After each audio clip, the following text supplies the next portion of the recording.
Hello student, today we will learn mind mapping question number second C 3 marks. आजच्या पिरियडला आपण mind mapping म्हणजे काय, mind मॅपिंगची असणारी process कोणती आहे आणि माइंड मॅपिंगची असणारी एक्झाम्पल ही थोडक्यात आपण पाहिजे आहे. बोर्ड एक्झामला इंग्लिश ॲक्टिव्हिटी सीटमध्ये 101% माइंड मॅपिंगवरती असणारा प्रश्न जो आहे तो त्या ठिकाणी विचारला जातो. आणि सुरुवातीला आपण माइंड मॅपिंग कशा प्रकारचं सोडवायचं आहे हा टॉपिक याची इन्फॉर्मेशन पाहिजे आहे. फर्स्ट आपण we also understand meaning of mind mapping. सुरुवातीला आपण माइंड मॅपिंग म्हणजे काय याच्याबद्दलची इन्फॉर्मेशन पाहिजे आहे आणि त्याच्यानंतर माइंड मॅपिंगची असणारी प्रोसेस एक्झाम्पल ते त्या ठिकाणी पाहायचं आहे.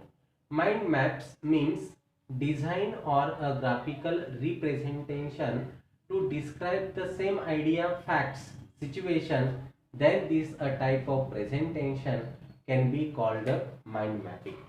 आता माइंड मॅपिंग म्हणजे काय आहे तर हे एक प्रकारचं असणारं ग्राफिकल रिप्रेझेंटेशन आहे आणि हे ग्राफिकल असणारं रिप्रेझेंटेशन करत असताना याच्यामध्ये थोडक्यात जे काही माइंड मॅपिंग जे आहे ते करत असताना अनेक असणाऱ्या फिगर आकृत्यांचा वापर तो त्या ठिकाणी करावा लागतो. याच्यामध्ये ॲरो असतील, फ्लो चार्ट असेल, बलून असेल, ह्या सर्वांचा वापर ग्राफिकल रिप्रेझेंटेशन मध्ये करावा लागतो.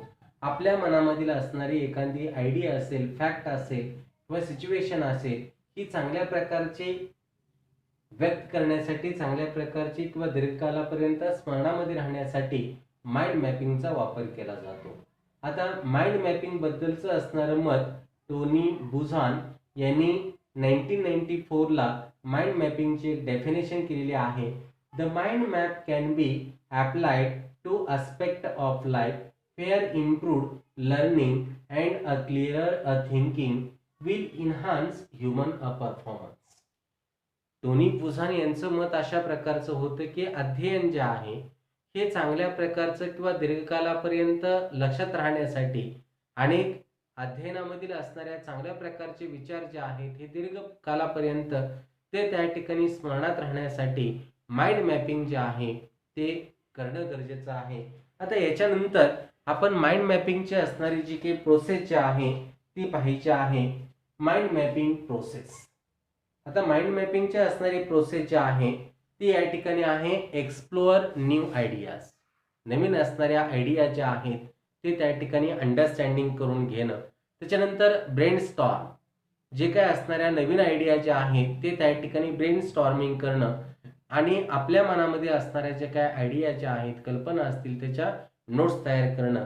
राईट एसे आणि त्याच्यावरती आपण एखादं लेखन कशा प्रकारचं लिहू शकतो. Memorise information. सर्वात महत्त्वाची गोष्ट माइंड मॅपिंगची आहे की दीर्घकालापर्यंत आपल्या आठवणीत राहण्यासाठी माइंड मॅपिंग जे आहे ते करणं गरजेचं आहे. क्रिएट अ प्रेझेंटेशन आणि आपल्याला एखाद्या विषयावरचं सादरीकरण जे आहे हे करण्यासाठी देखील माइंड मॅपिंग महत्त्वाचं आहे. स्टडी फॉर अँड असेसमेंट आणि त्याचबरोबर अध्ययन करण्यासाठी देखील माइंड मॅपिंगचा असणारा फायदा तो त्या ठिकाणी होतो. एक्झिक्यूट अ ग्रुप प्रोजेक्ट आणि एखादा असणारा प्रोजेक्ट जो आहे तो कृतीमध्ये आणण्यासाठी माइंड मॅपिंगचा असणारा वापर तो त्या ठिकाणी होतो. आता विद्यार्थी मित्र येत्या 12वीच्या असणाऱ्या ॲक्टिव्हिटी सीटमध्ये हा जो काय असणारा टॉपिक जो आहे तो याच्यामध्ये सर्वात महत्त्वाचा बदल जो आहे तो लक्षात घ्यायचा आहे की ह्या टॉपिकवरती कोणत्याही प्रकारचा अनसीन पॅरेग्राफ जो आहे तो विचारला जात नाही. डायरेक्ट आपण माइंड मॅपिंग जो आहे हा तयार करायचा आहे.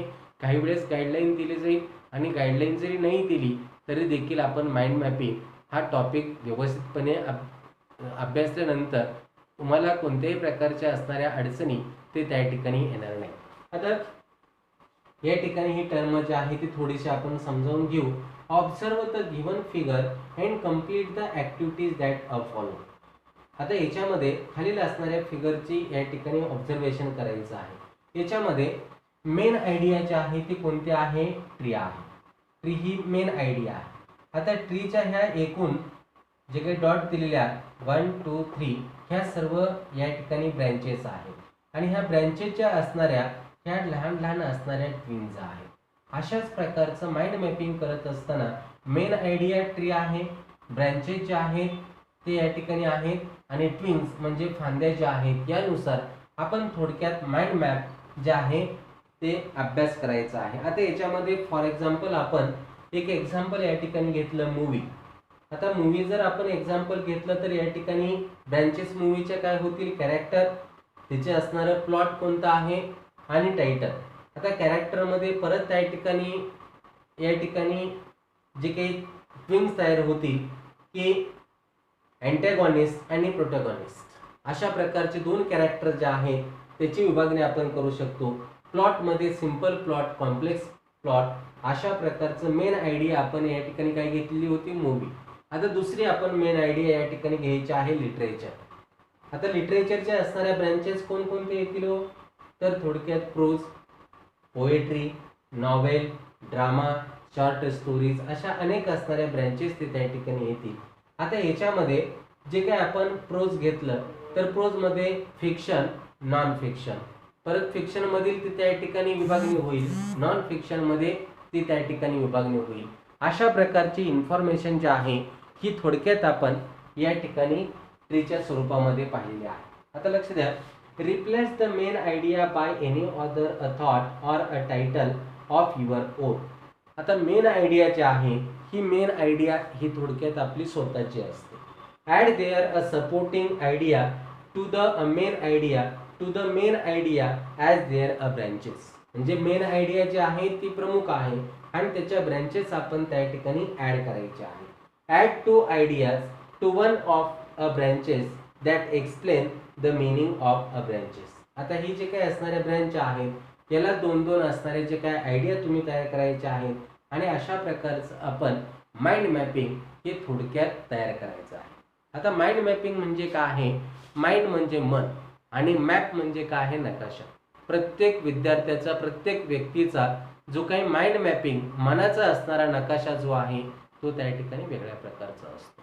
आता अशाच प्रकारचे एक एक्झाम्पल आपण पाहायचं आहे आणि हे एक्झाम्पल सर्वांनी काळजीपूर्वक पाहत असताना preparing for the HSC exam, जी काही HSC एक्झामची असणारी तयारी आपण कशा प्रकारची करायची आहे. वरती प्रश्न आहे बघा, complete the following mind map or the mind mapping. आता हे असणाऱ्या माइंड मॅपिंग मध्ये काही सबस्टिट्यूट दिलेला असेल किंवा आपण स्वतः देखील त्या ठिकाणी इन्फॉर्मेशन लिहू शकतो. Preparing for the HSC board exam. पहिल्यांदा सर्वात महत्त्वाची गोष्ट reading of all the textbook. त्याच्यानंतर note of the topic. Textbook आपण काळजीपूर्वक रीडिंग करायचं आहे. प्रत्येक टॉपिकच्या असणाऱ्या नोट्स आपण तयार करायच्या आहेत. त्याच्यानंतर रीड नोट्स. जे काही टॉपिकचे आपण नोट्स तयार करतो ह्या नोट्स तयार करत असतानाचा आपला 50% 40% अभ्यास होतो आणि त्या नोट्स आपण रीडिंग करायच्या आहेत. Study hard. त्या नोट्सचा अभ्यास व्यवस्थित करायचा आहे. Practice, test, homework, time management यानुसार आपण HSC एक्झामची ती त्या ठिकाणी तयारी करू शकतो. आता परीक्षेमध्ये complete the following mind map असा प्रश्न असेल किंवा how you preparing for the HSC board exam, अशा प्रकारचं तुम्हाला मेन आयडिया दिलेला असेल आणि याच्यानुसार आपण ब्रँचेस आणि ट्विन्स हे थोडक्यात ते त्या ठिकाणी तयार करायचे आहे. आता माइंड मॅपिंग ह्या टॉपिक बद्दलचे एक्झाम्पल आपण या ठिकाणी पाहिलेला आहे.